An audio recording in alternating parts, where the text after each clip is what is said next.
क्या supreme court का आदेश भी अब सिर्फ एक दिखावा बनकर रह गया है? क्या सरकार रिटायर्ड कर्मचारियों के संवैधानिक अधिकारों से खेल रही है?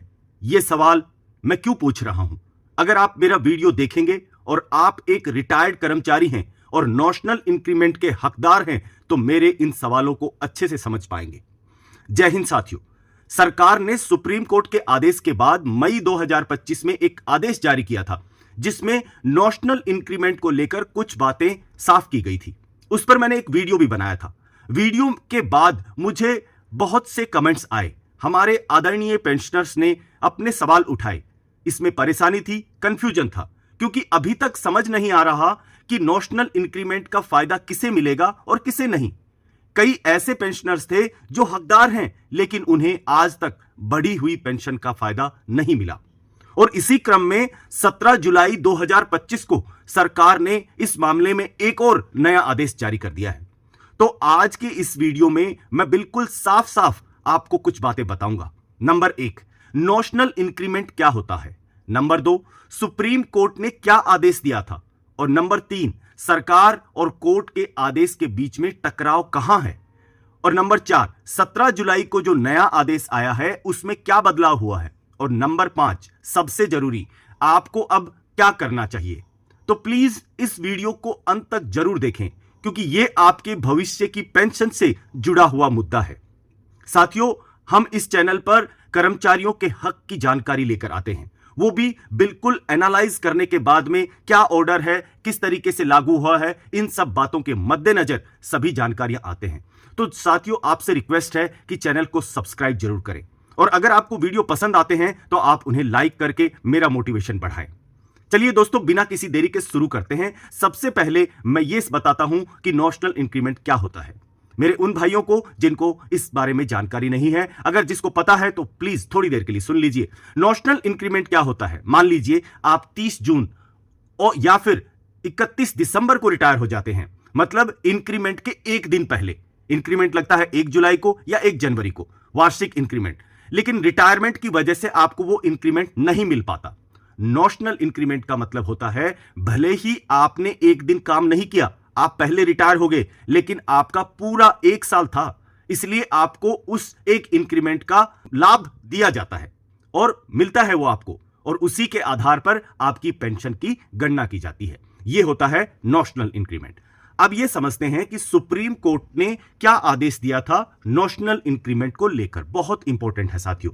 20 फरवरी 2025 को सुप्रीम कोर्ट ने अपने ऐतिहासिक फैसले में कहा था, जो भी सरकारी कर्मचारी 30 जून या 31 दिसंबर को रिटायर हुआ है और उसका 1 साल की सेवा पूरी कर चुका है, तो उसे एक नेशनल इंक्रीमेंट दिया जाएगा और उसकी पेंशन उसी के अनुसार रिकैलकुलेट की जाएगी।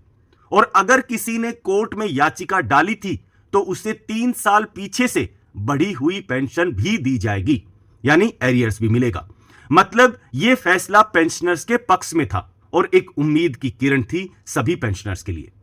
फिर सरकार ने क्या आदेश दिया। सरकार ने 20 मई 2025 को कार्मिक और प्रशिक्षण विभाग डीओपीटी से एक सर्कुलर जारी हुआ, जिसमें कहा गया, अगर आपने 20 फरवरी 2025 से पहले कोर्ट में याचिका डाली थी, यानी सुप्रीम कोर्ट के आदेश देने से पहले आपने अगर याचिका डाली थी, तो आपको एरियर्स दिया जाएगा, यानी बढ़ी हुई पेंशन दी जाएगी।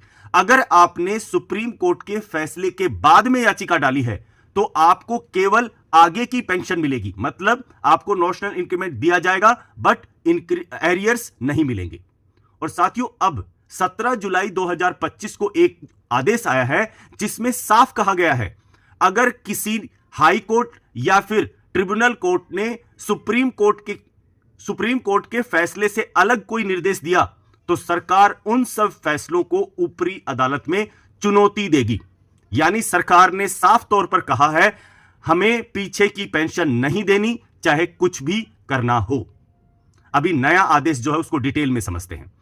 उसमें पहला पॉइंट यह है कि 3 साल की पिछली बढ़ी हुई पेंशन सिर्फ उन लोगों को मिलेगी जिन्होंने कोर्ट में याचिका या इंप्लीमेंटेड एप्लीकेशन 20 फरवरी 2025 से पहले दायर करी थी, मतलब सुप्रीम कोर्ट के आदेश से पहले। दूसरा, सुप्रीम कोर्ट के फैसले के बाद जो लोग भी याचिका डाल रहे हैं उन पर नया नियम लागू होगा और उन्हें पीछे की पेंशन का एरियर नहीं दिया जाएगा। और इसी क्रम में अगर कोई निचली अदालत इस नियम के खिलाफ फैसला देती है तो सरकार उसके खिलाफ ऊपरी अदालत में अपील करेगी। मतलब आपको पेंशन का एरियर अगर आप अभी याचिका डालते हैं तो आपको नहीं मिलेगी, उसके लिए सरकार ऊपर के कोर्ट में जाएगी। अभी साथियों, आपको क्या करना चाहिए उस बात को ध्यान से समझिए। नंबर 1, सबसे पहले चेक करें कि आपने याचिका कब दायर करी थी। अगर 20 फरवरी 2025 से पहले आपकी याचिका है तो आपको पेंशन मिलनी चाहिए, एरियर्स भी मिलना चाहिए। अगर आपका कोर्ट में केस जो है वो लंबित है तो अपने वकील से पूछिए कि सुप्रीम कोर्ट के आदेश और डीओपीटी के सर्कुलर को सही तरीके से रखा गया है या नहीं। तीसरा, अगर अभी तक आपने याचिका नहीं डाली तो अब फायदा सीमित मिलेगा, लेकिन अब अपने हक के लिए आवाज जरूर उठाइए। प्लीज अपना रिटायरमेंट डेट चेक कर लीजिए। अगर आप 30 जून या 31 दिसंबर को रिटायर हुए हैं तो आपको बेनिफिट मिलेगा। आप एटलीस्ट इस डेट से तो ले लीजिए जब आप रिटायर हुए थे। पीछे का एरियर के लिए तो काफी जद्दोजहद करनी पड़ेगी सरकार के साथ में। और साथियों, सबसे जरूरी है जागरूक रहिए, क्योंकि सरकार धीरे धीरे फायदे बंद करने की कोशिश कर रही है। आप मेरे चैनल को सब्सक्राइब करें, यहां आपको सिंपल शब्दों में वो जानकारी मिलेगी जो आपके लिए जरूरी है, क्योंकि इतने कॉम्प्लिकेटेड ऑर्डर समझना एक नॉर्मल आदमी के बस की बात नहीं है। क्योंकि ये ऑर्डर इस लैंग्वेज में लिखे होते हैं, ऐसी भाषा में लिखे होते हैं कि उनको समझना आसान नहीं है। तो दोस्तों, अब फैसला आपके हाथ में है। क्या आप इस आदेश से संतुष्ट हैं? क्या आप सरकार को सुप्रीम कोर्ट के आदेश का सम्मान नहीं करना चाहिए था? अपनी राय कमेंट में जरूर बताइए और यह वीडियो हर रिटायर्ड कर्मचारी तक पहुंचाइए। अपने सभी व्हाट्सएप ग्रुप में फटाफट शेयर कीजिए ताकि सबको पता चले कि किस तरीके की उनके साथ में यह सब हो रहा है। साथियों, अगर वीडियो अच्छा लगा तो लाइक करें, ज्यादा से ज्यादा लोगों के साथ शेयर करें और हमारे चैनल को सब्सक्राइब करके बेल आइकन जरूर दबाएं ताकि आपको ऐसे ही सटीक और काम की जानकारी समय पर मिलते रहे। मैं फिर से मिलूंगा एक बड़े अपडेट के साथ में। तब तक के लिए जय हिंद, जय भारत, वंदे मातरम।